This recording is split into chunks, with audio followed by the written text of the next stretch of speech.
MC itu dimarah-marahin. Jadi ketua BP ngapain sih ngapain dulu gitu kan? Kami ada agenda kurikulum. Siapa benar? Bismillahirrahmanirrahim. Assalamualaikum warahmatullahi wabarakatuh. Teman-teman semuanya, alhamdulillah bertemu kembali dengan mata kuliah metodologi penelitian pendidikan, dan juga bagi teman-teman yang kelas atas mengikuti perkuliahan ini, saya ucapkan alhamdulillah karena sudah mempersiapkan diri untuk tesis ya. Janjinya tesisnya 2 tahun selesai, benar nggak ya? Benar nggak tesisnya 2 tahun selesai ya? Oke, saya ingin coba dulu cek kehadiran. Di sini ada siapa ya? Di sini saya lihat, wah udah banyak ini. Pak Sela Pandan, Pak Agus Slamet, Bu Lina Kuningan hadir, Pak Adi, Bu Susi Ulinuha alhamdulillah hadir, Bu Juju, Bu Neneng Dian, oh iya Bu Neneng Dian ya, Bu Rinda, Bu Ami, kemudian siapa lagi nih, Bu Nani Yuliani, Bu Nani nggak kuliah nih. Pak Suparwinoto, Bu Eha, Bu Ayu, dan seterusnya. Banyak kan ya kelas A ya, Pak Maulana, Pak Zimi nggak kuliah ini, ada di sini ya. Bu Mbak Yaya, Pak Ahmad Jawahir, Bu Christine. Oke, jadi kalau misalnya teman-teman semuanya hari ini melihat di live chat kok banyak sekali banyak sekali kawan-kawannya. Nah ini kakak angkatan atas mengikuti perkuliahan karena mereka sama sedang menyusun interview guide, dan juga termasuk dari perguruan tinggi lain gitu ya. Ada beberapa yang mengikuti di sini. Oke teman-teman semuanya, minggu kemarin atau semalam saya sudah mencoba menyampaikan dasar-dasar desain interview guide gitu ya. Nah, bagi teman-teman yang sudah menyimak materinya, nah ini merupakan desain interview guide mulai dari pemahaman kita terhadap dasar-dasar interview guide, kemudian kita bikin interview guide-nya, kemudian kita bikin pedoman wawancaranya, kemudian juga kita buat verbatim wawancaranya. Nggak apa-apa di situ aja. Keganggu tak?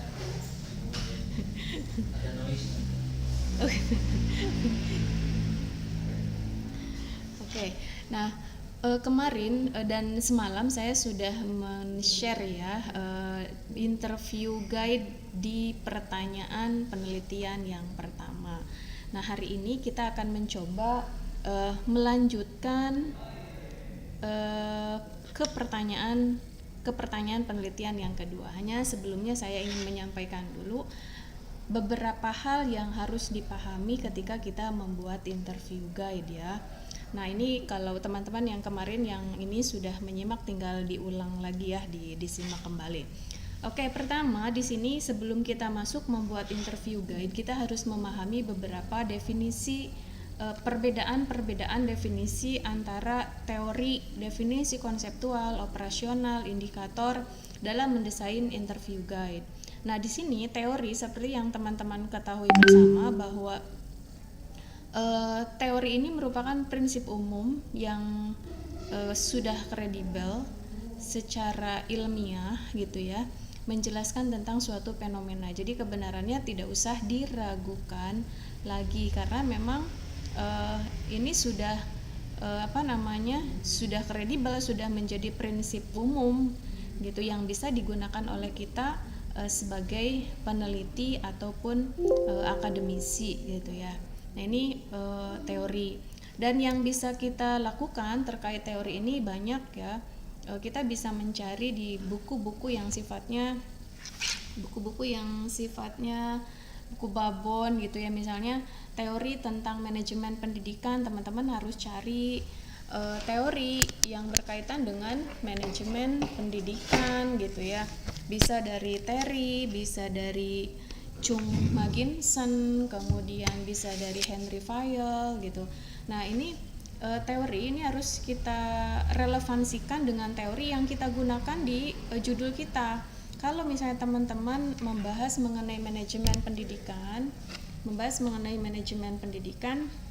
maka teori yang kita gunakannya tentang manajemen pendidikan.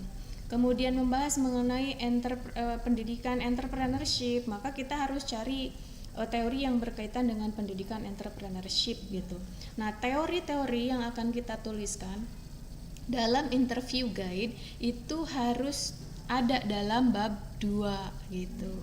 Jadi nanti kita tinggal mindah-mindahkan saja, nanti saya kasih tahu caranya ya. Kemudian yang kedua ada definisi operasi, ada konseptual. Definisi konseptual ini merupakan bertolak dari kutipan teori gitu. Jadi kita sitasi dulu beberapa teori-teori, kemudian kita membuat gagasan umum tentang pemahaman sesuatu. Misalnya saya mengutip manajemen pendidikan menurut Terry apa, kemudian manajemen pendidikan menurut Henry Fayol apa. Dengan demikian manajemen pendidikan dapat disimpulkan bahwa, nah kalimat yang bawah itu merupakan kalimat abstrak atau gagasan umum dari kita sebagai peneliti tentang manajemen pendidikan gitu ya. Nah, jadi di sini sebenarnya ini dilakukan oleh teman-teman pada saat teman-teman membuat bab 2. Mungkin masih ingat ya bagaimana mendesain bab 2 kemarin, melakukan sitasi dan juga di bawahnya itu dari ada definisi konseptual yang dituliskan oleh peneliti berdasarkan teori-teori tersebut. Nah, kemudian di kolom berikutnya di sini ada definisi operasional. Nah, definisi operasional ini merupakan bertolak dari definisi konseptual yang kita buat, kemudian dipertegas bagaimana konsep itu dapat diukur. Jadi di sini lebih rigid. Nanti akan saya contohkan seperti apa, bagaimana gitu ya. Nah, setelah definisi operasional turun ke indikator. Indikator ini adalah sesuatu yang dapat memberi atau menjadi petunjuk keterangan. Nah, dari indikator ini nanti turun ke pertanyaan wawancara. Tidak menutup kemungkinan dari satu indikator ada beberapa pertanyaan wawancara gitu. Nah, nanti dari pertanyaan wawancara inilah yang akan kita jadikan sebagai pedoman wawancara gitu. Nah, ini dasar-dasar dalam mendesain interview guide. Kita harus paham dulu apa perbedaannya. Oke teman-teman, saya ingin langsung menunjukkan bagaimana cara mendesain interview guide. Nah, untuk materi saya sudah share di e-kampus gitu ya. Kemudian saya akan buka di sini link RPS panduan Capman bukan ya. Nah, ini latihan interview guide. Saya akan buka ini. Latihan interview guide. Kemudian saya juga akan buka bab 2 gitu. Jadi pada saat teman-teman semuanya membuat interview guide, maka bab 2-nya itu harus sekalian dibuka. Kenapa bab 2-nya harus dibuka? Karena kita akan memindahkan bahan-bahan bab 2 ini ya, bahan bab 2 ini ke interview guide. Jadi apa yang kita tuliskan di interview guide itu harus ada di bab 2, dan apa yang kita tuliskan pada bab 2 itu wajib ada di interview guide gitu. Oke. Nah, di sini kan saya menggunakan fungsi-fungsi manajemen ya. Ini yang telah dipelajari pada bab 2 di streaming minggu lalu ya gitu. Nah, di sini dilengkapi ada yang hasil citasi di sini ya. Nah, kemudian ada organizing, kemudian ada yang ketiganya coordinating. Saya pakainya Chung and Magimson, jadi tidak pakai Terry. Ini supaya beda aja lah gitu, supaya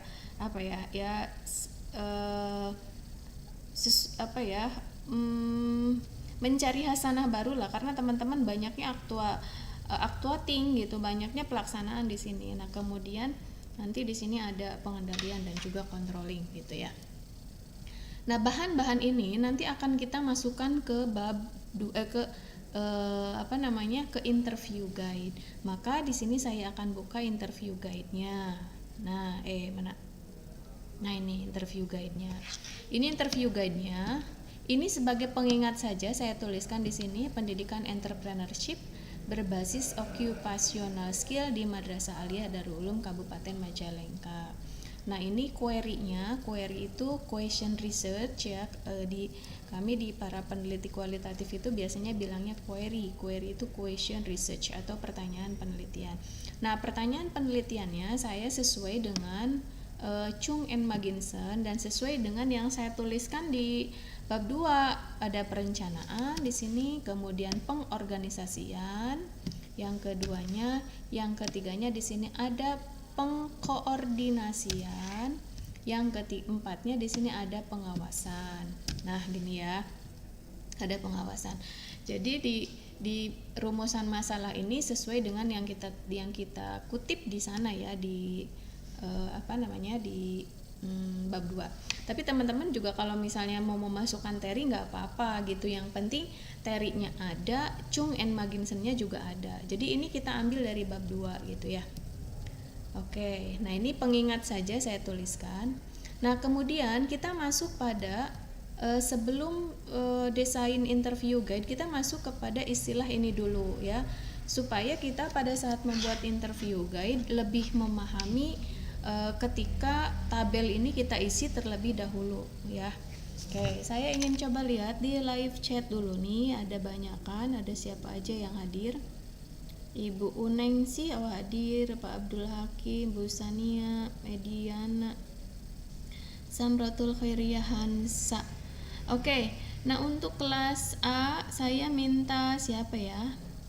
Saya minta tolong satu orang untuk kelas 2A, semester 2A, untuk bisa menuliskan nama-nama teman-temannya yang di 2A aja ya. Yang di 2A aja. Untuk absen ya, karena kemarin yang absennya, yang hadir beberapa, yang absen 2 kelas. Ya, jadi nanti saya minta satu orang siapa ya yang kelas A. Kelas A ada siapa di sini? Bu Ayu deh, saya minta tolong ke Bu Ayu ya. Bu Ayu, saya minta tuliskan nama teman-teman Bu Ayu yang hadir di live chat sekarang ya Bu ya. Mohon maaf merepotkan. Oke. Nanti bisa kirim japri ke WA saya. Nah, ini misalnya, mudah-mudahan Bu Ayunya nggak keberatan ya Bu Ayu. Nah, ini akan kita isi dulu sebelum kita beralih ke interview guide seperti ini. Nah, ya. Sebelum kita ke interview guide ini. Nah, sebelum kita ke kolom ini, kita akan mencoba isi dulu yang atas. Yang ini. Bagaimanakah cara mengisinya? Nah, cara mengisinya kemarin saya sudah bahas sampai planning, perencanaan. Nah, sekarang saya akan lanjutkan dari organizing. Caranya sama persis dengan pada saat kita memasukkan planning. Nah, di sini di teori, di variabel, ada teori di sini, ada definisi. Nah, definisinya maksudnya definisi dari ini planning, organizing, controlling, dan coordinating itu apa. Nah, sekarang kita akan mencoba memasukkan dulu definisi dari organizing. Nah, yang akan kita masukkan ini dari teori dulu. Dari manakah kita mengisinya? Mengisinya ini kita masukkan dari bab 2. Coba kita lihat bab 2. Nah, di bab 2-nya ada apa? Ada atau enggak? Harus ada gitu ya. Nah, di organizing di sini saya ngutip dari organizing is grouping organizational activities in some logical fashion in structuring the relationship among the group members, dan seterusnya. Ini menurut Chung and Magginson 1981. Maka saya tinggal copy aja kalau udah ada di bab 2-nya. Kita copy, Ctrl C. Kita pindah ke sini. Kita simpan di sini. Nomor 1, Ctrl V. Nah. Oke. Kita sudah masukin teori 1. Organizing. Oke, organizing 1 ya, kita kopikan ke sini. Nah, ini enaknya kalau misalnya di bab 2-nya sudah ada. Jadi kita tinggal ngopi-ngopi aja gitu. Nah, kemudian setelah ini baru teorinya baru 1, kita tambah lagi. Teori di bab 2 ini saya ngutip siapa lagi? Buka lagi ke bab 2. Oh, saya ngutip dari siapa nih? Organizing yaitu pengorganisasian sinkronisasi sumber daya manusia untuk mencapai tujuan. Oke, nah ini dari Henry Fayol. Nah, saya mau coba kutip di sini. Oke, Ctrl C. Kemudian kita pindah ke sini, Ctrl V. Kemudian kita Henry Fayolnya kita copy dari bab 2 sini ya, di bawah. Ctrl C.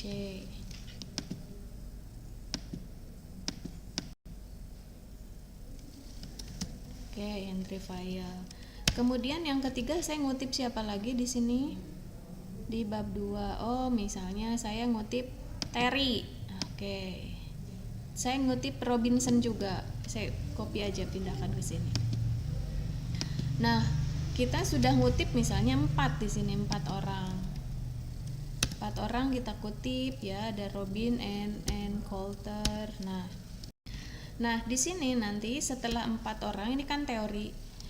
Nanti kita masuk ke definisi konseptual. Definisi konseptual ini merupakan gagasan umum yang kita tuliskan berdasarkan teori.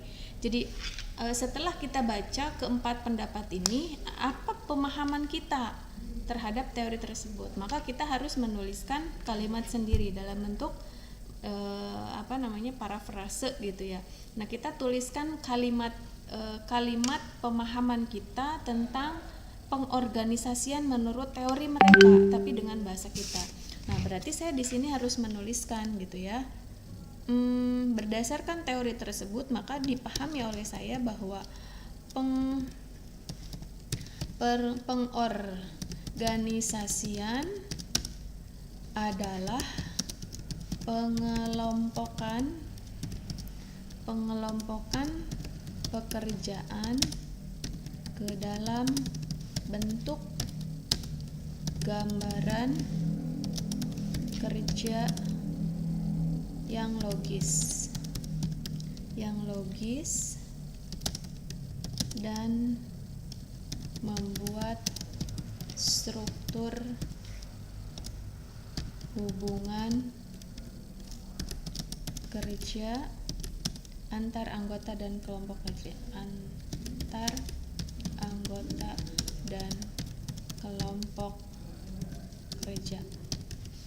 Nah, ini yang bisa saya pahami, bahwa pengorganisasian menurut saya berdasarkan teori yang saya baca adalah pengelompokan pekerjaan, paham ya?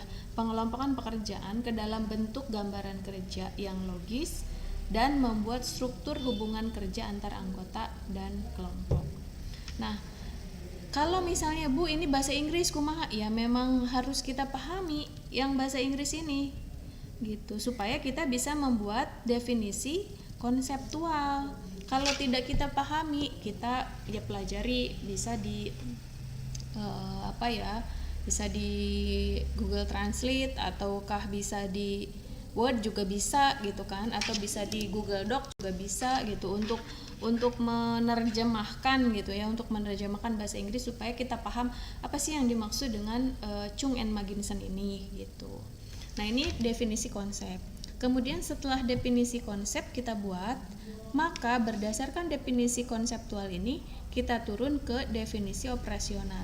Artinya kita membuat bagaimana cara terukur yang dilakukan oleh kita dengan definisi konseptual ini gitu. Nah, maka kita harus buat lagi nih gitu ya. Nah,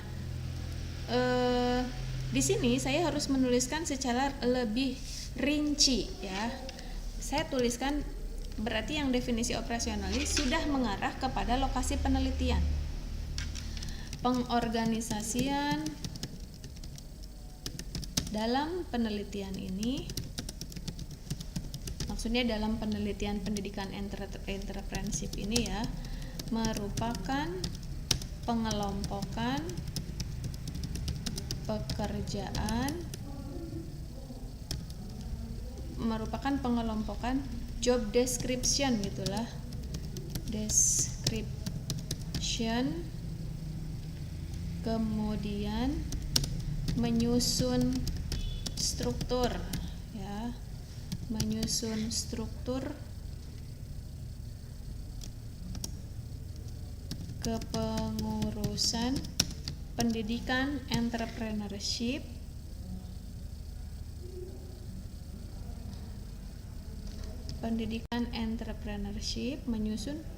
menyusun struktur kepengurusan pendidikan entrepreneurship dan menyusun hubungan antar kelompok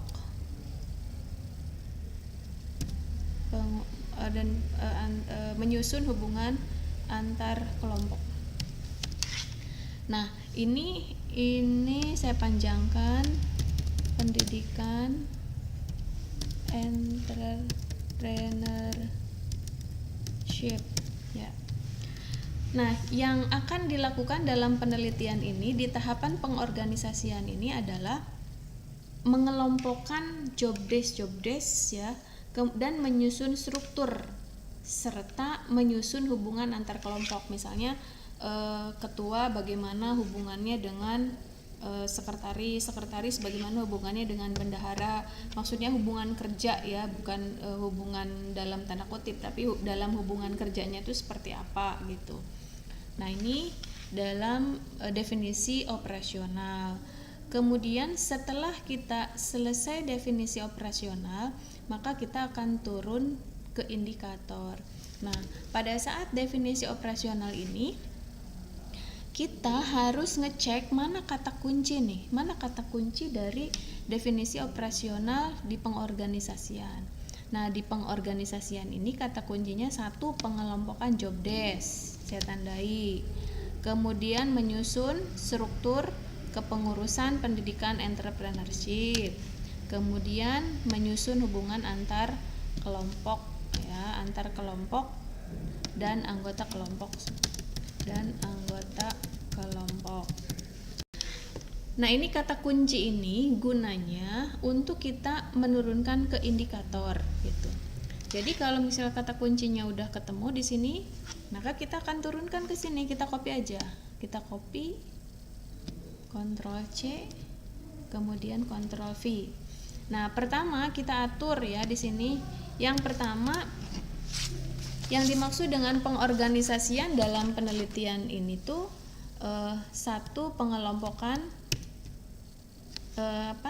membuat struktur ya, pengelompokan job desk, atau misalnya membuat job desk gitu aja, job description. Kemudian yang keduanya kata kuncinya adalah backspace, struktur ya, struktur kepengurusan pendidikan entrepreneurship tuh seperti apa. Kemudian yang ketiganya kata kuncinya hubungan antar kelompok dan anggota kelompoknya seperti apa gitu. Dalam hubungan kerja ya di sini. Hubungan kerja. Masing-masing ataukah saling membantu. Nah, ini yang akan kita tuliskan dalam indikator gitu. Jadi yang dalam indikator ini nanti kita turunkan ke pertanyaan wawancara. Nah, kemudian setelah selesai indikator ya, kita bisa langsung ke interview guide ya. Kita bisa langsung ke interview guide. Maksudnya biar masih ingat gitu ya. Nah, saya turun ke bawah nih. Turun ke bawah interview guide. Di sini. Oke. Nah, untuk interview guide ini yang kemarin di tahapan perencanaan. Nah, sekarang kita masuk kedua, ke pengorganisasian di sini. Di pengorganisasian ini kolom kedua tujuan. Tujuannya adalah untuk mengkaji pengorganisasian pendidikan entrepreneurship. Nah, oke, untuk mengkaji pengorganisasian.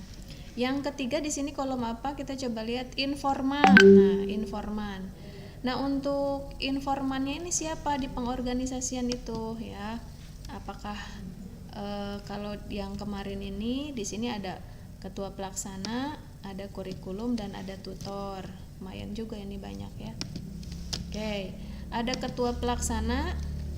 Ketua pelaksana ini ketua pelaksana pendidikan entrepreneurship, ada bagian kurikulum, ada sekretaris pendidikan entrepreneurship dan juga ada tutor. Jadi untuk menggali tentang pengorganisasian ini kita gali dari 4 orang ini. Ini informan. Selanjutnya di sini ada definisi konseptual. Nah, berarti kita memindahkan saja dari atas ini definisi konseptual tentang organizing, berarti yang ini. Nah, ini kan, ini kita copy karena tadi kita sudah buat definisi konseptualnya, jadi tinggal kita copy, kita pindah ke bawah. Nah, kita copy di sini ya. Oke. Kemudian yang ini definisi operasional. Nah, kita naik lagi ke atas, definisi operasional yang sudah kita tuliskan apa. Nah, ini definisi operasionalnya, kita copy, Ctrl C, kemudian kita copy ke bawah, kita copy di sini ya, di pengorganisasian, Ctrl V. Nah, kemudian ke sini ke indikator, berarti kita tinggal ngopi dari sini, indikatornya apa nih? Indikatornya cuma 3, sedikit banget ini, Ctrl C. Oke, kita pindah ke bawah. Indikator di sini ya. Oke. Nah, ini selesai di indikator. Nah, kalau sudah selesai di indikator, maka kita membuat pertanyaan wawancara di sini. Pertanyaan wawancara. Pertanyaan wawancara kita munculkan dari sini. Dari sini gitu. Nah, kalau misalnya job desk, struktur ya, job desk bagaimana pengelompokan kerja. Nah, ini kita bisa balik ya dari struktur dulu ya. Nah, gitu deh. Dari struktur dulu yang pertama. Nah, kira-kira di pertanyaan wawancara terkait dengan struktur apa yang bisa kita tanyakan gitu. Oke, saya ingin coba responnya di live chat, silakan. Ini kita akan membuat pertanyaan wawancara dari struktur kepengurusan. Oke.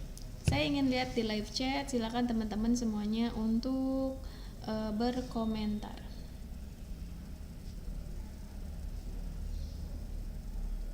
Oke, silakan. Beberapa saat ya, kali ditunggu dulu. Nah, biasanya beda beberapa detik.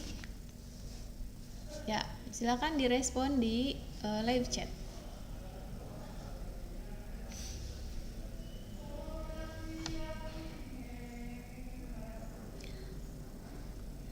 Oke, sambil saya menjawab ya, apakah untuk pertanyaan apakah ada batasan minimal? Maksudnya pertanyaan wawancara ya. Tidak ada batas minimal, tidak ada batas maksimal, tapi tergantung indikator yang akan kita tuliskan. Kalau misalnya, saya mau satu aja dulu dari satu indikator satu pertanyaan, ya nggak apa-apa gitu. Kalau misalnya saya mau 2 dalam satu indikator karena masih terlalu luas gitu pertanyaannya, terlalu umum, ya boleh itu dibagi, diduakan gitu. Jadi tidak ada batas minimal atau tidak.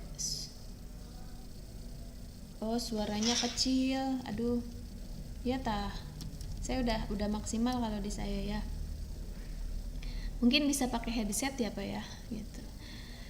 Oke, silakan, saya tunggu live chat dulu dari teman-teman semuanya.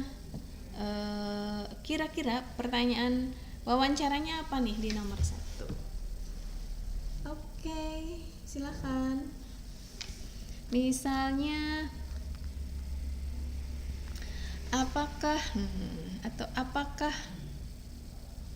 oke, atau bagaimana, itu boleh gitu. Oke, berapakah jumlah pengurus yang terlibat? Berapakah jumlah pengurus yang terlibat? Bisa sih gitu, bisa. Oke, Bu Suna ini tapi mungkin bisa lebih sedikit, rada ruang lingkupnya agak lebih luas ya. Misalnya gini, bagaimana bagaimana struktur kepengurusan. Nah itu nanti kan akan terjawab tuh berapa orangnya gitu. Jadi ketika kita menanyakan bagaimana struktur kepengurusan pendidikan entrepreneurship misalnya ya, nanti jumlah orangnya akan terjawab. Saya tulis di sini, Ctrl B, bagaimana struktur kepengurusan pendidikan entrepreneurship ya, berbasis occupational skills gitu, tanda tanya gitu kan. Nah kemudian saya coba lihat lagi di sini, aku Google, saya gak bisa akun Google Bu Dokter apa nih, gak bisa nulis komentar. Oh ya ini bisa maaf Bu Dokter, akun Google saya nggak bisa nulis komentar. Oh ini bisa je. Kemudian Bu Heni, oh lagi nyimak, lagi di perjalanan. Oke, silakan siapa lagi di live chat, ini baru Ibu Sunaini ini ya. Bagaimana struktur kepengurusan pendidikan entrepreneurship? Oke, misalnya nanti kan di sini ada ketua, ada sekretaris, ada bendahara, kemudian langsung aja ke tutor misalnya. Nah itu kira-kira jawaban prediksi ya gitu ya. Kemudian yang keduanya, saya mau satu aja nanyain struktur ya nggak apa-apa. Kemudian yang keduanya kita ke job desk nih, tapi tidak menutup kemungkinan ya yang menentukan struktur misalnya apakah struktur kepengurusan itu ditetapkan melalui pleno dengan yayasan atau tidak dengan yayasan gitu. Nah ini sebenarnya bisa ditanyakan gitu ya kepada mereka gitu. Oke. Kepada mereka bisa ditanyakan, jadi tidak hanya bagaimana struktur kepengurusan gitu, atau misalnya di sini kita tanyakan dulu siapa yang menetapkan struktur kepengurusan. Nah itu kan misalnya ada yayasan atau siapa gitu. Tapi saya lebih simpel aja ya bagaimana struktur kepengurusannya. Kemudian yang keduanya sebenarnya bisa ditanyakan juga struktur kepengurusan ini bertanggung jawab kepada siapa. Nah ini di struktur nih banyak sebenarnya yang ingin ditanyakan gitu ya.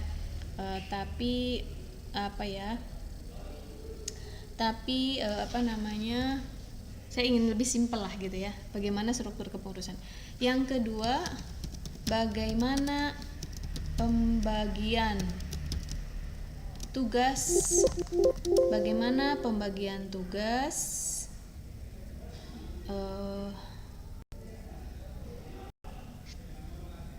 Oke, saya tutup dulu ini.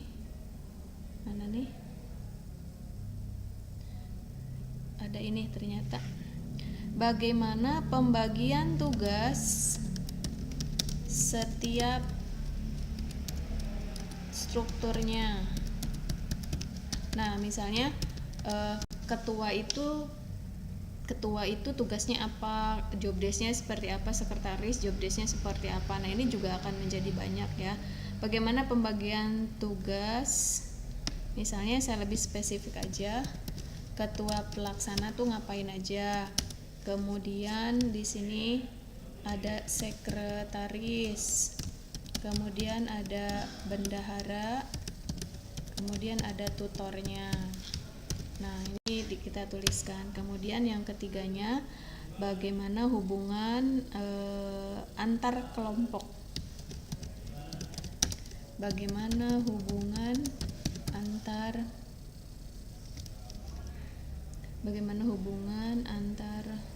anggota. Bagaimana hubungan kerja ini ya. Bagaimana hubungan kerja antar struktur. Nah ini siapa bertanggung jawab kepada siapa. Nah ini sudah selesai ya, sudah selesai di pertanyaan wawancara, sudah selesai. Hanya 3 ternyata yang di pengorganisasian ini, tidak banyak. Sebenarnya tadi bisa ditambah ya, misalnya siapakah yang menetapkan struktur kepengurusan, apakah melalui rapat pleno atau tidak gitu. Nah ini wawancara mendalam harusnya seperti itu. Nah kalau misalnya sudah selesai di sini, Lalu kita ke pedoman wawancara nih, kita turunkan. Nah, ini sebagai pengingat saja, di pedoman wawancara saya tuliskan judul, ada nama, jenis kelamin, usia, pendidikan.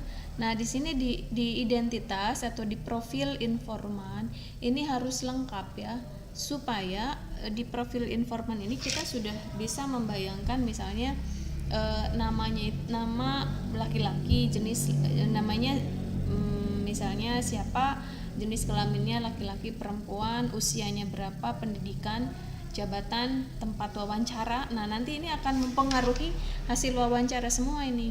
Apa yang dia utarakan, apa yang dia sampaikan, termasuk tempat wawancara ini akan berpengaruh. Misalnya ketika kita melakukan wawancara di kantor sekolah, di kantor guru misalnya, nah di situ akan tidak banyak jawaban mungkin yang disampaikan kepada kita sebagai peneliti, karena terganggu oleh hilir mudik orang, lalu lalang orang, belum lagi misalnya dianya mau ngajar dipanggil kepala sekolah dan seterusnya. Makanya saya sarankan untuk wawancara ini sesantai mungkin ya, bisa di kafe, minta waktunya, atau misalnya bisa di ruangan tertentu.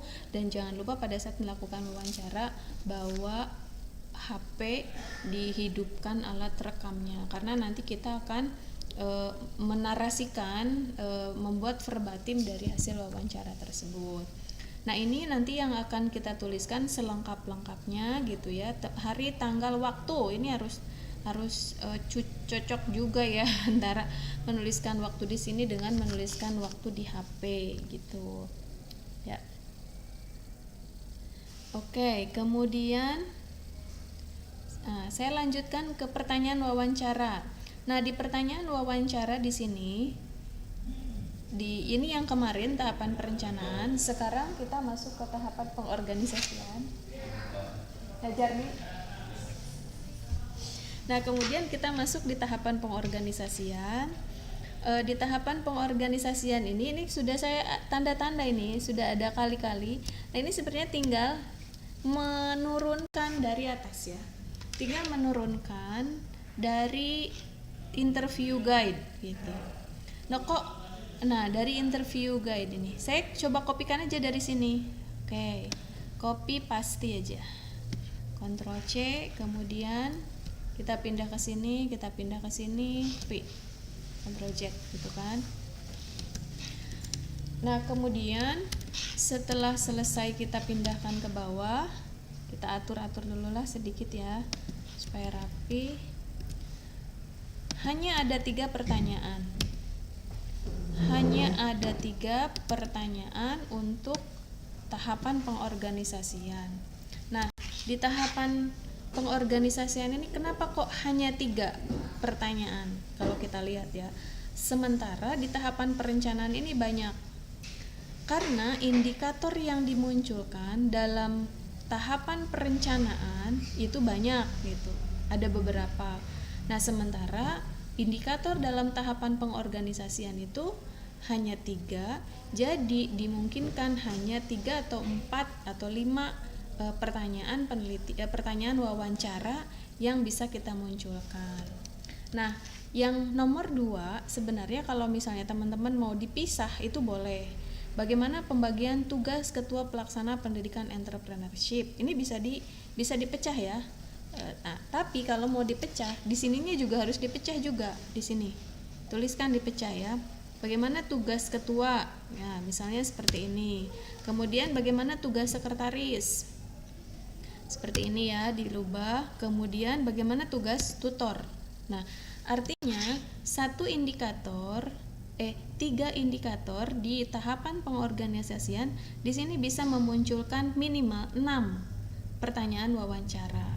Yang sebenarnya di struktur pun tadi bisa beberapa pertanyaan gitu, tapi saya yang dalam hal ini saya ingin simpel aja karena nanti terkait pengkodingannya cukup lumayan banyak gitu.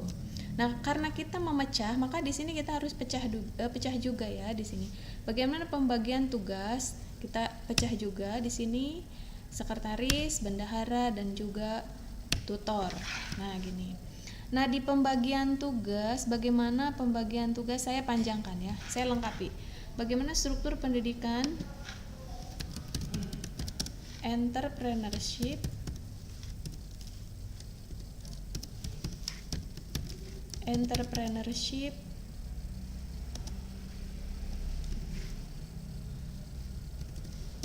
berbasis okupasional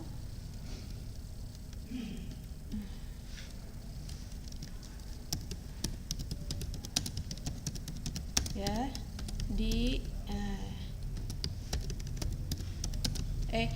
tempatnya tidak usah karena kita sudah menuliskannya di atas di judul ya. Nanti kalau ditulis semua menjadi terlalu banyak dan tidak efisien gitu kan. Bagaimana struktur kepengurusan pendidikan entrepreneurship berbasis occupational skill. Yang keduanya bagaimana pembagian tugas. Ini kita copy saja. Sini ya. Ketua berarti tugas ketuanya apa. Kemudian yang ini bagaimana tugas sekretaris. Nah, gitu aja. Bagaimana tugas sekretaris, kita ini copy lagi. Oke ya. Yang keempatnya kita copy lagi, tugas bendahara apa? Bagaimana tugas tutor juga apa di sini. Oke. Ctrl C di sini. Ctrl V. Oke. Nah, jadi untuk pengorganisasian ini ada 6 pertanyaan wawancara yang kita munculkan.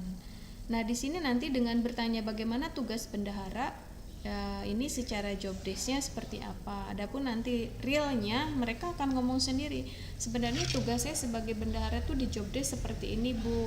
Tapi pada kenyataannya misalnya untuk pembiayaan pendidikan entrepreneurship itu masuk ke bendahara sekolah. Nah, nanti kita akan tahu sendiri gitu ya, tahu celahnya di mana kita bisa mengomentari nanti di bab 4 gitu.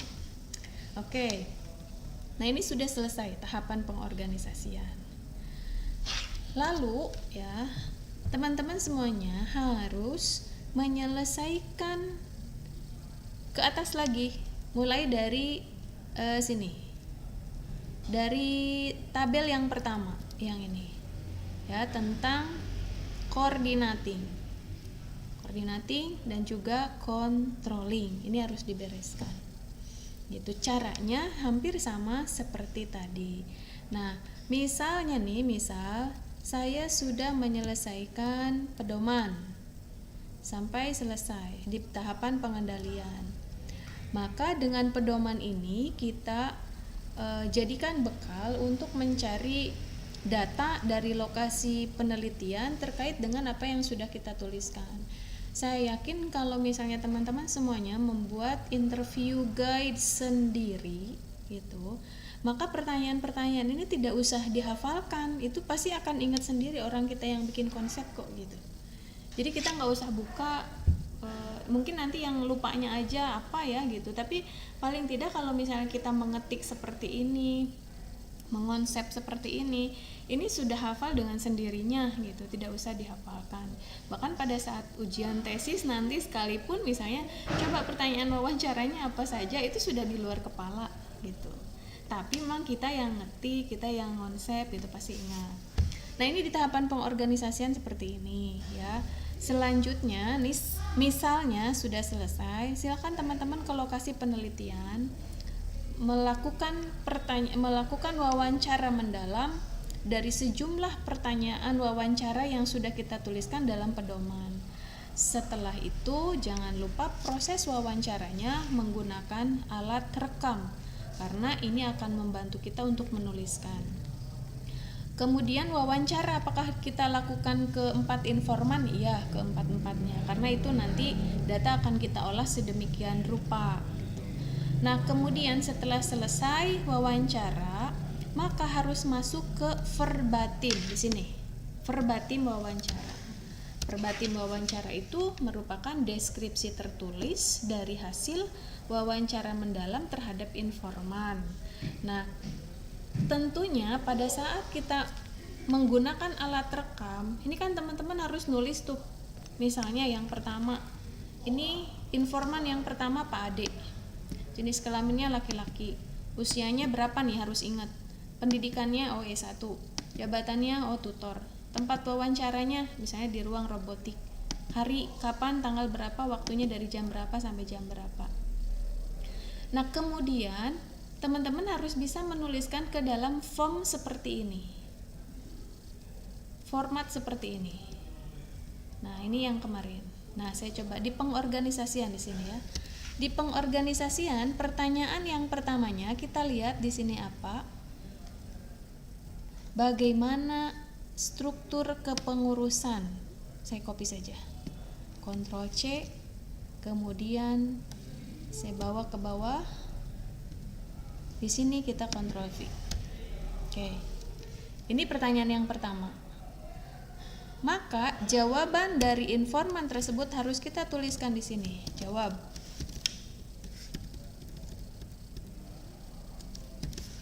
Jawab. Oke. Jawabannya harus sama persis dengan yang disampaikan di alat rekam. Aduh Bu, mual. Saya sampai mual dengerin hasil rekaman wawancara pada waktu itu. Sampai mual, sampai pusing sendiri gitu. Bahkan teman saya ada yang lecet sendiri karena pakai headset gitu. Nah, sebenarnya sekarang dimudahkan, tinggal menggunakan aplikasi aja gitu ya. Aplikasi yang teman-teman bisa buka di Google, kemudian kita tempelkan saja alat rekamnya di sini. Itu nanti jalan sendiri, hanya harus kita beresin. Tidak bisa mentahnya langsung kita gunakan, kita harus beresinnya dengan cara format seperti ini. Jadi jawabannya apa dari informan, nah ini yang kita beresi. Jadi kita bukan nanti setelah kita masuk ke Google, yang kita bereskan itu hanya aspek penulisan dan dari mana sampai kemana, tidak mengedit konten. Jadi kontennya apa adanya. Misalnya ketika informan bilang hehehe atau misalnya panjang, itu tuliskan apa adanya. Kita tidak mengedit konten, tapi yang kita edit adalah tulisan saja gitu ya, atau dari batas mana sampai kemana gitu, karena nanti ngacak hasilnya gitu. Nah, tapi di situ ada kenikmatan tersendiri ya ketika kita ngedit jadi verbatim gitu. Nah, kemudian yang kedua akan saya coba pindahkan lagi di sini bagaimana, dan seterusnya kita copy ke bawah sehingga teman-teman punya gambaran, oh verbatim teh bentuknya seperti inikah gitu ya. Nah, di sini jawab. Oke. Kemudian di sini jawab juga. Oke. Kemudian di sini jawab juga. Jawaban informan maksudnya ya. Jawab juga. Di sini jawab juga. Oke. Nah, ada format seperti ini di verbatim itu. Kenapa harus begini? Karena nanti pada saat kita melakukan pengolahan data di bab 4 ketika masuk kepada aplikasi Atlas TI, kita tinggal ngopi aja. Copy seperti ini, kita kasih coding. Kita copy seperti ini, kita kasih coding. Seperti itu. Ini verbatimnya dirapikan dulu dengan format seperti ini. Oke. Nah, ini baru selesai dua query atau question research gitu. Satu tahapan perencanaan, yang keduanya tahapan pengorganisasian. Nah, ini sebenarnya teknik aja bagi teman-teman. Kalau misalnya saya mau bereskan dulu tabel yang pertama, yang ini tekniknya. Saya mau bereskan dulu di sini. Tabel yang pertama ini ada variabel, definisi, planning, organizing, coordinating, dan juga controlling. Boleh dibereskan dulu sampai ke sini, ke coordinating dan juga controlling. Boleh gitu. Sampai ke definisi, sampai ke indikator. Tapi kalau misalnya di antara teman-teman mau seperti tadi, misalnya yang saya contohkan, di planning dulu nih, kita beresi tabel, kemudian masuk ke interview guide. di planning, kemudian masuk ke pedoman wawancara di planning, kemudian saya mau bikin dulu format verbatim di planning, itu boleh gitu. Jadi untuk tekniknya silakan teman-teman mudahnya yang mana gitu ya. Yang pasti kalau kita membuat sedemikian rupa dengan cara sendiri, maka teman-teman nanti akan tahu polanya. Oh, ternyata interview guide ini mulai dari desain sampai pada verbatim polanya seperti ini gitu. Jadi akan tidak usah dihafalkan yang namanya tesis itu, tapi itu akan ingat dengan sendirinya ya. Nah, saya ingin coba lihat dulu ke live chat, ada apa di sini. Bu Ai Komala, emang nggak pada kuliah ini ya, kelas Teh Ita. Kemudian ada Mas Alpan, kalau pas wawancara ada pertanyaan yang bisa dikembangkan bagaimana Bu? Boleh, silakan, boleh. Yang penting tidak keluar dari, yang penting tetap tentang fokus penelitian kita, Mas Alpan. Jadi kalau misalnya misalnya oh iya, saya belum menulisin ya, misalnya siapa yang punya gagasan tentang pendidikan entrepreneurship, ini menarik juga loh untuk diteliti, boleh itu silahkan gitu. Yang penting berkaitan konteksnya dengan fokus penelitian, tuh Mas Alvan ya. Kemudian berikutnya, apakah jumlah pertanyaan setiap item pembahasan harus sama atau sesuai dengan sesuai dengan indikator Bu Ayu. Jadi tidak usah sama ya item pertanyaannya, misalnya satu indikator satu pertanyaan nggak perlu. Kalau misalnya satu indikator masih terlalu umum, ya kita bisa mengembangkannya menjadi 2 pertanyaan wawancara atau 3 pertanyaan wawancara itu. Oke. Nah, jadi ini teknik aja, silahkan mau seperti apa cara menyelesaikan format-format ini. Bisa diselesaikan satu tabel ini dulu sampai selesai, baru ke interview guide, baru ke pedoman wawancara, baru ke verbatim. Kalau saya mudahnya sih seperti yang saya contohkan kemarin dan hari ini. Jadi di planning saya beresin dulu sampai verbatim, di organizing saya beresin dulu sampai ke verbatim, kemudian ke coordinating dan juga controlling gitu. Kemudian saya coba lihat Bu interview guide pada semester lalu agak berbeda dengan yang ini ya Bu Dokter, sama ya, hanya yang yang sekarang lebih rigid gitu. Kalau yang kemarin yang tempo hari kan kita langsung ke sini ya Pak Hakim. Nah, kalau yang semester kemarin kita langsung ke sini. Nah, sekarang lebih rigid lagi gitu. Saya munculkan tabel yang ini. Saya munculkan tabel ini lebih rinci lagi. Oke, kemudian siapa lagi? Bu Punten, idealnya untuk wawancara penunjang medianya menggunakan apa idealnya? Maksudnya media itu apa ya? Wawancara penunjang medianya apa ya? Media alat rekam ya, mungkin alat media maksud sana tuh apa? Alat rekam ya. Alat rekam ini wajib bawa ya, jangan lupa HP. Kalau misalnya mau wawancara, HP itu full dulu ininya baterainya full dulu, karena ini akan digunakan untuk kita merekam semua informan gitu. Kalau misalnya hari itu ketemu semuanya gitu dengan informannya, baiknya sih memang janjian supaya pada saat kita melakukan wawancara ya memang sudah ready mereka menyampaikan informasi kepada kita. Oke, kemudian idealnya menggunakan media apa ya wawancara? Itu aja lah, alat rekam aja udah. Apakah kedua-duanya dibuat, Pak Abdul Hakim? Kalau misalnya dengan kedua tabel ini kita buat dan menjadi kita lebih paham, saya sarankan untuk buat gitu. Karena semakin sering kita melakukan pengulangan gitu, maka kita akan maka proses pemahaman melalui pengulasan itu akan lebih cepat gitu. Jadi kalau misalnya teman-teman nambah paham dengan 2 ini boleh gitu. Tapi kalau mau satu aja ya silahkan gitu. Hanya kalau di satu aja berarti teori ini nggak muncul ya. Format teori ini nggak ada di tabel kedua. Kemudian langsung ke definisi konseptual dan juga definisi operasional dan indikator gitu ya. Nah, kalau di pakai tabel ini teorinya kita munculkan dulu. Jadi pada saat kita mengisi definisi konseptual di sini, nah di sini ini kan tak ada teori gitu kan.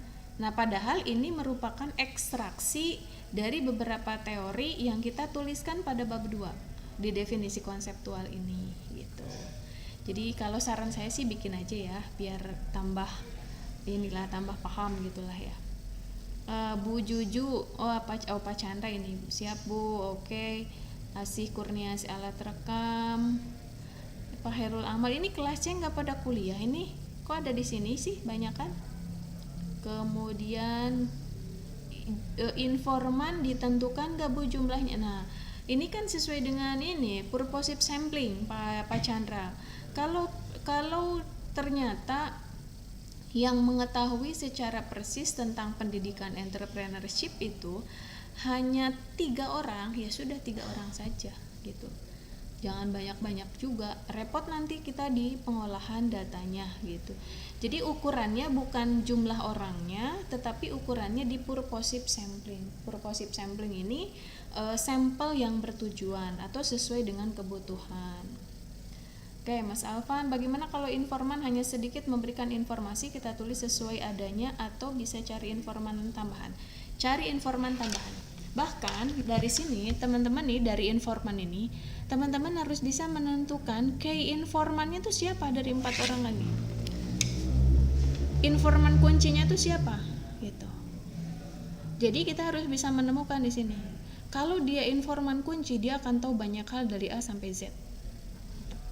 Kalau dia bukan informan kunci, ya berarti harus kita cari informan kunci gitu. Biasanya informan kunci ya ada di sinilah, berkecimpung di situ gitu.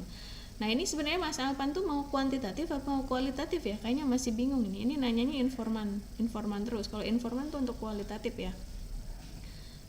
Nggak apa-apa lah, dia masih bingung ya dengan pilihannya gitu.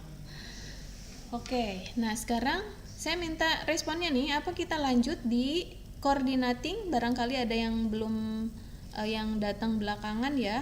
Datang belakangan, tekniknya belum bisa mengikuti. Nah, kalau yang dari kemarin ikut, dari awal ikut, saya yakin sudah bisa terbayang ya apa yang akan kita buat di interview guide, kemudian pedoman wawancara sampai pada verbatim.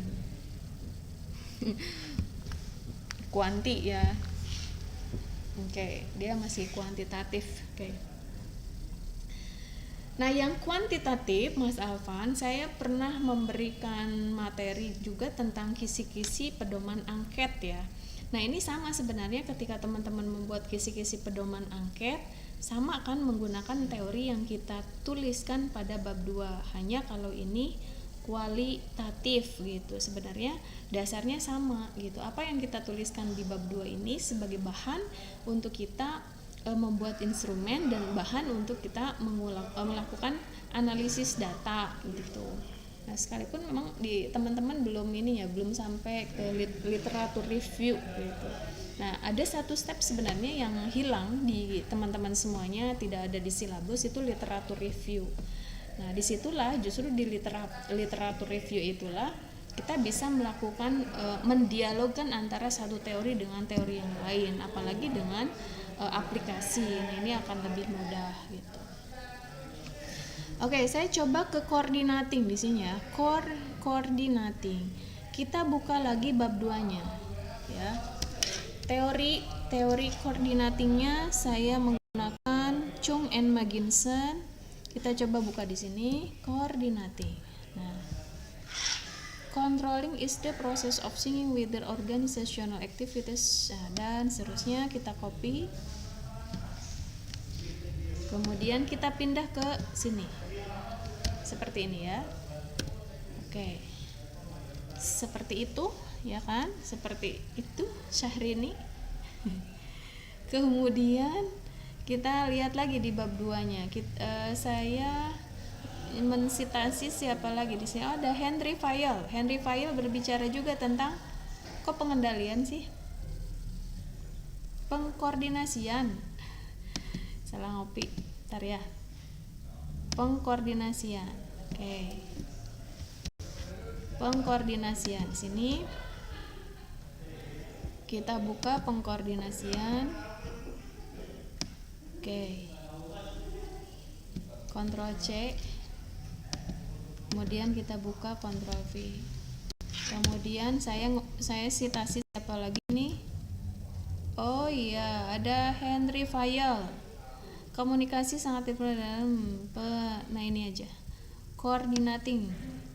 Mengkoordinasikan dalam melakukan kegiatan perusahaan. Ctrl C. Kemudian kita pindah ke sini. Ini Henry Fayol tadi ya, saya tulis saja. Henry Fayol. Oke, kita nah, dari kedua teori ini saya harus menarasikan ya. Dari kedua teori ini saya harus mencoba menarasikan definisi konseptual. Waalaikumsalam. Sini. Di definisi konseptual tentang pengkoordinasian. Nah, apa yang bisa dipahami oleh teman-teman berdasarkan teori tersebut tentang pengkoordinasian? Maka kita harus melakukan parafrase sendiri. Pengkoordinasian adalah aktivitas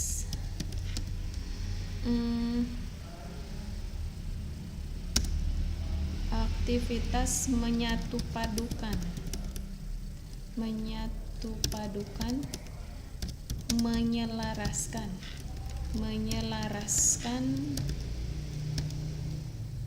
orang-orang dan pekerjaannya sehingga berlangsung tertib. Nah, dengan cara memotivasi, memimpin, dan mengkomunikasikan kepada para pegawai.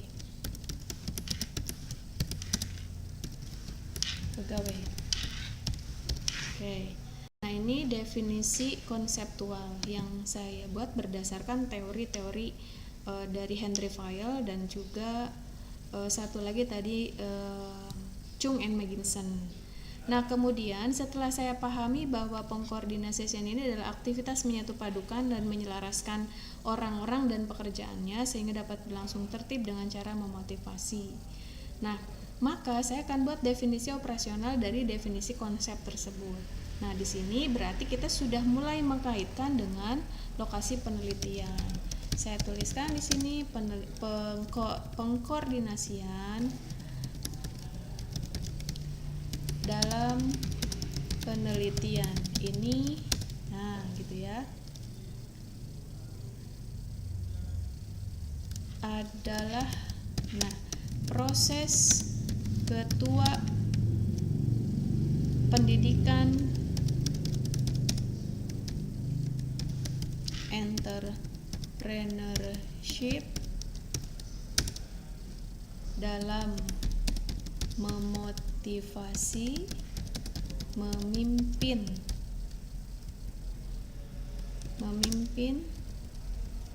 dan mengkomunikasikan tugas kepada timnya. Oke. Timnya itu berarti tadi ada sekretaris, ada bendahara, dan juga ada tutor. Nah, jadi yang dimaksud dengan pengorganisasian dalam penelitian ini sudah spesifik, yaitu proses ketua pelaksana gitu ya. Sini. Ketua pelaksana pendidikan entrepreneur. Jadi ini sudah bukan kepala sekolah lagi, tapi sudah sudah spesifik pada ketua pelaksana. Oke. Nah, kemudian dari definisi operasional ini kita akan kita akan cari kata kunci dari definisi operasional. Nah, kata kuncinya apa di sini? Yang bisa saya tandai, satu, memotivasi, yang kedua memimpin, dan yang ketiganya mengkomunikasikan tugas kepada timnya. Nah, saya akan copy aja ya untuk menentukan indikator ini ya. Saya copy di sini, Ctrl V. Kemudian yang pertama tadi memotivasi. Jadi memotivasi ini merupakan indikator. Yang keduanya memimpin. Ini juga indikator. Nah, oke, yang ketiganya mengkomunikasikan. Oke. Nah, ini yang dimaksud memotivasi itu siapa yang memotivasi? Yang memotivasi itu kepala sekolah, ketua pelaksana pendidikan entrepreneurship. Kemudian memimpin, kemudian mengkomunikasikan tugas kepada timnya itu seperti apa. Nah, ini selesai 3 indikator gitu. Nah, dari indikator ini nanti turun ke mana? Ke pertanyaan. Nah, barulah kita akan masuk ke interview guide ini. Nah, kita akan input ke sini, pengkoordinasian. Tujuannya, ada yang masih ingat? Tujuannya apa? Untuk mengkaji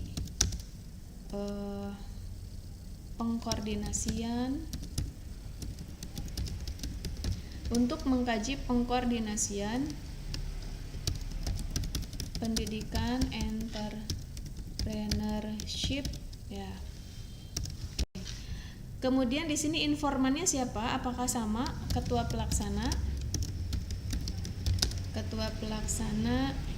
pendidikan entrepreneurship. Kemudian juga ketua pelaksana pendidikan entrepreneurship, kemudian sekretaris, bendahara, kemudian tutor. Oke, tutor ya. Nah, ini informannya. Jadi kita akan mengkaji secara mendalam tentang pengkoordinasian ini dari ketua pelaksana, sekretaris, bendahara, dan tutor. Yang keempatnya di sini definisi konseptual. Definisi konseptual kita copy dari atas di sini ya. Nah, pengkoordinasian atas ini, pengkoordinasian, Ctrl C. Kita copy ke bawah.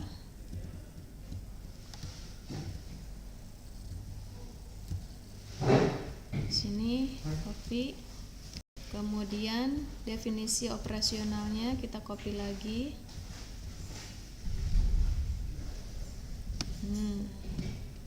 Ctrl C. Kemudian kita copy di sini. Nah, kemudian di sini ada indikator. Indikatornya di sini kita copy. Pindah ke sini. Oke, Ctrl V. Nah, ini.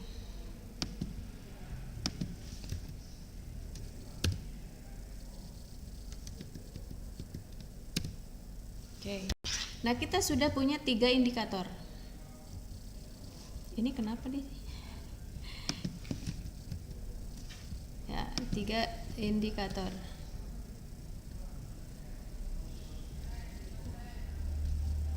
Oke.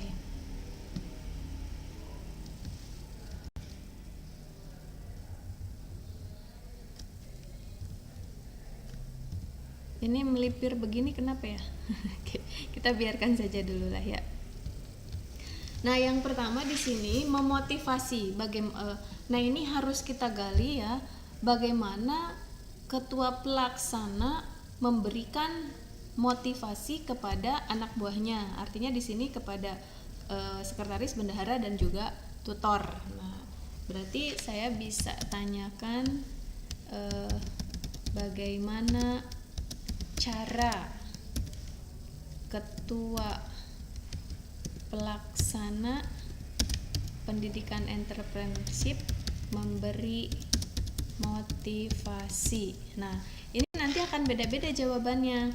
Kalau misalnya ke ke sekretaris misalnya dengan cara teguran, misalnya kalau misalnya ke bendahara dengan cara pujian misalnya. Nah, itu tergantung nanti konteksnya. Nanti kita akan dapat pemetaan ya, akan dapat pemetaan bagaimana seorang ketua pelaksana pendidikan entrepreneurship itu memberikan motivasi.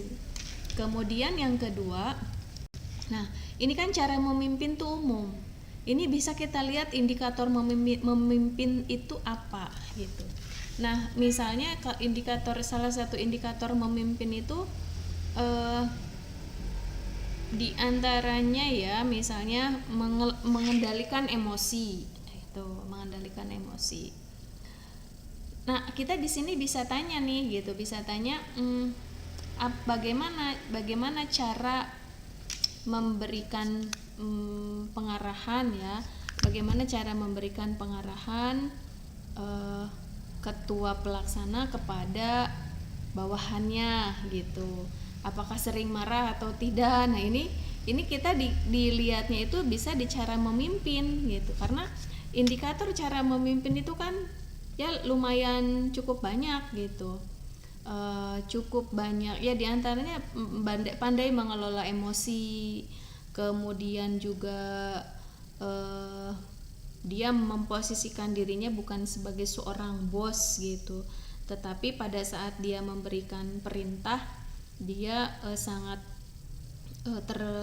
rendah hati, sangat terbuka gitu ya. Nah di sini saya akan ambil salah satu aspek di pemimpin aja ya, misalnya bagaimana cara ketua pelaksana pendidikan entrepreneurship memberi perintah. Oke. Nah, di sini nanti akan kelihatan bagaimana cara memimpin seorang pemimpin di sana dari salah satu cara aja dulu, memberi perintah. Misalnya apakah tuhtah, tahu kan tuhtah gitu. Ataukah misalnya dengan berdiskusi gitu kan, misalnya gini, kalau berdiskusi itu saya di sini di sini punya tugas misalnya gini ya, memberikan perintah. Sekarang ada sarpras yang sudah habis, ada sarpras yang memang yang memang perlu diganti misalnya di robotik gitu. Nah ini gimana pendapatnya Pak gitu, menurut Bapak gitu. Padahal kalau kata orang Sunda mah gitu ya, ketika ada pertanyaan seperti itu harus surti, ketika dipinta pendapat ya itu cara memerintah orang, ada yang seperti itu gitu, dengan cara minta pendapat gitu. Padahal mah kita disuruh beli gitu. Nah itu salah satu unsur dari memimpin. Sebenarnya banyak juga di sana. Apakah pada saat kita ada kesalahan kemudian kita dimarahin atau seperti apa, itu juga cara memimpin juga. Nah kemudian saya ambil satu aja lah, bagaimana cara ketua pelaksana memberi perintah apakah kepada bendahara, sekretaris dan juga tutor. Kemudian yang ketiganya saya ingin cari tahu bagaimana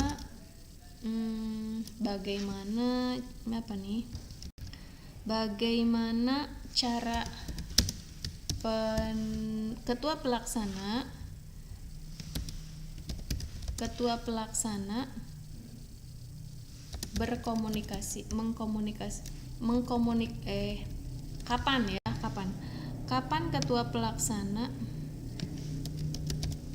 kapan ketua pelaksana mengkomunikasikan tugas kepada tim. Apakah misalnya sistem dadakan, misalnya nyuruhnya tuh dadakan gitu, ataukah misalnya sudah ini preparation, orangnya jauh-jauh hari udah diworo-woro gitu cara mengkomunikasikan tugasnya gitu, atau seperti apa ya. Nah ini kita akan cari tahu di sini. Nah saya cukup 3 aja kali ya gitu ya. Nah sebenarnya ini masih banyak nih, di memimpin bisa dikorek, mengkomunikasikan bisa, hanya nanti ini aja dulu lah ya. Ctrl C, kemudian setelah ini selesai saya pindah ke bawah, saya pindah ke sini, ke pengkoordinasian. Oke. Seperti ini. seperti ini. Oke,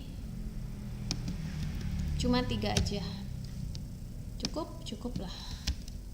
Oke, nanti dari sini kita pindahkan ini ke sini, Ctrl C, kemudian kita pindah ke verbatim ya. Kalau misalnya verbatimnya mau kita beresin dulu nggak apa-apa. Ctrl V. Nah ini, oke. Nah kalau misalnya udah ngerti kerangkanya sih nanti akan cepat sendiri ya ngopi-ngopinya. Jawab,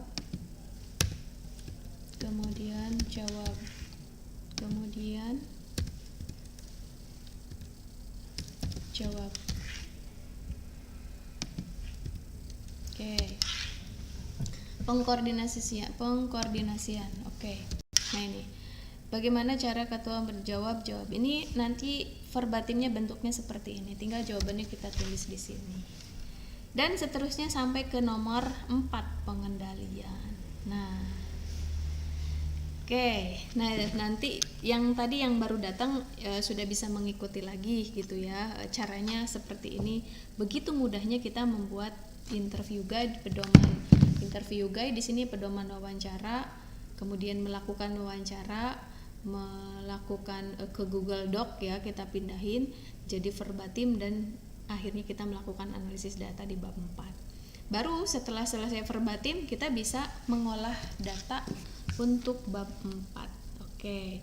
Saya ingin lihat di live chat di sini ya, ada apa nih? Mas Alvan udah. Untuk rumus menghitung angket masih bingung Bu dalam analisis data. Oke, saya pernah contohkan ya di video saya tentang bagaimana menghitung ya. Bagaimana menghitung. Jadi Bu Ati bisa coba lihat video pembelajaran saya untuk angket ya. Untuk sampel untuk penetapan populasi sampel situ ya. Kemudian Bu Asi ketika mau interview suasananya tidak mendukung, dalam artian diselang-seling ada kegiatan dalam artian kepotong pembicara, apakah boleh?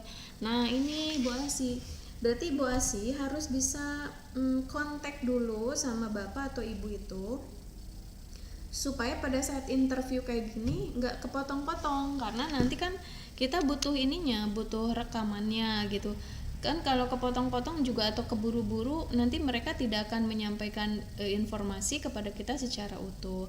Nah memang baiknya di situ ya, kalau misalnya kita melakukan wawancara ya enaknya sih memang ketemu di di ruangan, kemudian ya sambil ngopi nggak apa-apa. Misalnya kalau saya dulu melakukan wawancara itu di rumah makan, jadi saya bilang izin Pak, saya izin ya, saya ngobrol kayak gini tuh sambil sekalian wawancara, boleh nggak? Oh boleh Bu. Jadi saya udah simpan rekaman di sini, pertanyaan wawancara sudah di luar kepala, jadi saya langsung aja bertanya, Pak, Bapak sejak kapan diangkat jadi pembina? Waktu itu dia pembina otomotif ya. Sejak kapan Bapak diangkat jadi pembina? Oh, kemudian saya diangkat dari pembina tuh tahun sekian gitu. Kemudian Pak, kalau kurikulumnya gimana sih gitu. Nah sebenarnya tidak usah secara formal Pak bagaimana, atau misalnya bagaimana tugas sekretaris, itu bisa secara non formal aja. Kalau teknik wawancaranya misalnya Pak, kalau tugas tutornya apa aja sih Pak? Nah bisa seperti itu gitu. Kemudian kalau nih Bapak nih Bapak sebagai ketua pelaksana pendidikan entrepreneurship, nah ketika ada guru yang kayaknya lagi gak bersemangat, nah bagaimana cara Bapak memberikan motivasi? Nah bisa seperti itu teknik bertanyanya gitu. Jadi tidak usah formal, maka ya kita harus bawa buah tangan juga sebenarnya untuk mereka, karena mereka adalah informan untuk kita gitu. Kemudian hasil latihannya boleh di-share di e-kampus Bu. Nah untuk ini karena file sendiri ya, ini file penelitian saya, jadi yang bisa saya share materi aja gitu. Nah untuk yang kalau misalnya teman-teman ingin buat ini, silakan teman-teman bisa simak gitu. Nah sambil dibuat, misalnya simak di HP sambil buat di laptop gitu ya. Oke. Kalau di-share di e-kampus ya nanti di copy paste semua gitu, karena Oke ya, seperti itu. Oke, silakan, ada lagi yang ingin ditanyakan? Silakan, ada lagi yang ingin ditanyakan? Nah, ini sebenarnya asik juga ya, mengerjakan model-model seperti ini kalau misalnya kita waktunya luang, nggak stres gitu ya. Oke Bu, kalau boleh tahu hasil pembagian dosen pembimbing kapan ya? Nah, teman-teman kan sudah mengisi Google Drive ya, Google Form ya, kok Google Drive, sudah mengisi Google Form untuk mengajukan judul. Nah, kemarin itu ada beberapa yang terlambat, jadi belum kita bisa akses semuanya. Nah, minggu depan saya akan coba cek apakah teman-teman sudah ngirim semua. Nanti akan saya bagi pembimbing tesisnya berdasarkan judul-judul tersebut gitu. Itu ya Mas Alvan ya.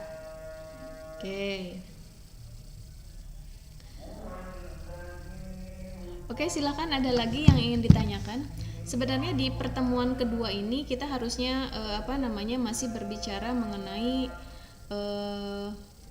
peluang dan tantangan ya penelitian manajemen pendidikan. Hanya perkuliahannya online, jadi saya tutorial saja. Nanti pada saat minggu depan offline kita akan diputer gitu ya materi yang di materi yang di RPS untuk minggu ini, nanti akan kita bahas di minggu depan. Oke. Nah, untuk teman-teman semuanya, interview guide ini tidak harus ada ini sebenarnya. Kita hapus ini ya. Kita hapus aja. Di sini Ctrl E. Ini tabel dasar interview guide. Itu aja ya. Nah, ini baru nanti tabel interview guide-nya yang ini. Ada 2. Ya, yang bawah. Nah, ini tabel interview guide-nya. Oke, teman-teman semuanya, mudah-mudahan bisa difahami ya. Saya pikir sangat mudah sekali membuat interview guide ini sampai ke pedoman wawancara sampai ke verbatim. Dan ini nanti wajib dilampirkan di belakang gitu. Wajib dilampirkan di belakang gitu ya, setelah bab 5. Nah, saya harapkan minggu depan kalau misalnya yang belum selesai ya bisa diselesaikan. Jadi nanti pada saat kita membahas analisis data itu ya sudah membahas narasi gitu. Oke, silakan, ada yang ingin ditanyakan lagi? Cukup bisa dipahami nih ya. Untuk Bu Ayu nanti saya minta tolong Bu Ayu ya, yang hadir tuh siapa aja di live chat hari ini.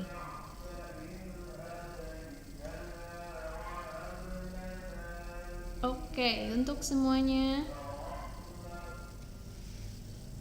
silakan. Oh ya, ini yang hadir banyak ya, tapi saya minta like-nya ya. Saya minta like-nya di YouTube untuk semuanya nge-like. Kemudian yang belum subscribe ya, silakan subscribe terlebih dahulu. Yang belum subrek ya, saya minta subreknya ini ya, kalau misalnya ada yang masih merah kata subreknya atau subscribe-nya saya minta klik ya. Kemudian untuk yang like-nya di sini baru 18 yang like ya.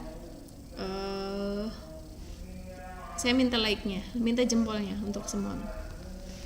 Oke, teman-teman semuanya, untuk hari ini, untuk sore hari ini Bu Pipi baru hadir nih, udah mau closing. Oke, untuk teman-teman semuanya silahkan, ada lagi yang ingin ditanyakan. Saya buka di live chat ya. Ingat nih, bab 2-nya harus sudah ada ya pada saat kita membuat interview guide. Kalau bab 2-nya belum ada ya masih pindah sana, pindah sini gitu. Oke, teman-teman semuanya, ini yang dapat saya sampaikan di sore hari ini. Sekarang silakan dilanjutkan untuk membuat melengkapi apa yang belum ya. Jadi setelah saya setelah saya selesai Setelah saya selesai closing nanti di pertemuan ini, teman-teman silakan melanjutkan membuat desain interview guide dan juga teman-temannya yang lain ya, teman wawancara dan format verbatim. Jadi nanti minggu depan ketemu saya tuh sudah ready teman-teman itu gitu ya. Oke, nah nanti untuk siaran ulangnya akan saya share ya linknya di grup. Jadi bagi teman-teman yang baru masuk, yang tidak mengikuti dari awal, saya akan share linknya gitu. Silakan untuk disimak. Ya Bu Ayu daftar hadir, saya japri ke Ibu. Oke ya, hatur nuhun Bu Ayu, mohon maaf sudah merepotkan ya gitu. Supaya supaya tahu ya yang hadir dengan yang tidak hadir. Soalnya yang tidak hadir banyak yang absen juga. Oke. Untuk teman-teman semuanya, mohon maaf atas segala kekurangannya, atas segala kehilafannya. Setelah saya close, setelah saya selesai streamingnya, silahkan dilanjutkan untuk exercise. Exercise itu latihan langsung dari apa yang sudah dipelajari, kemudian teman-teman membuat interview guide. Apalagi kalau sekarang langsung dicoba, mumpung masih ingat gitu ya, mumpung masih ingat lah gitu apa yang disampaikan, mumpung masih basah gitu, jadi bisa langsung sekalian dikerjakan. Oke Bu, yang kuanti bagaimana Bu? Yang kuanti itu pernah saya share videonya di beberapa waktu lalu Mas Alvan, yang kuantitatif. Sama caranya seperti ini, dari teori-teori gitu, dari teori-teori yang dibuat, kemudian nanti kita buat indikator dan pertanyaan angket. Nah justru yang kuantitatif saya sudah share lebih awal dalam membuat instrumen atau kisi-kisi angket ini gitu. Oke teman-teman semuanya, ini yang dapat saya share untuk di siang hari ini. Saya ucapkan selamat untuk exercise ya, latihan langsung. Sekarang juga yang Mas Alvan yang kuantitatif silahkan dibuka di di penelitian kuantitatif khususnya ya. Oke, ini saja yang dapat saya sharing. Terima kasih untuk semuanya. Kita tutup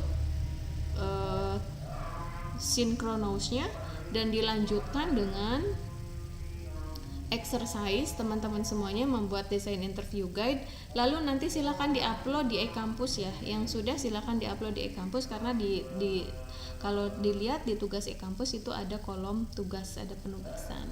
Oke, saya ucapkan selamat sore semuanya. Kita tutup bersama dengan bacaan hamdalah. Setelah ini sekali lagi lanjut di e-kampus. Oke. Assalamualaikum.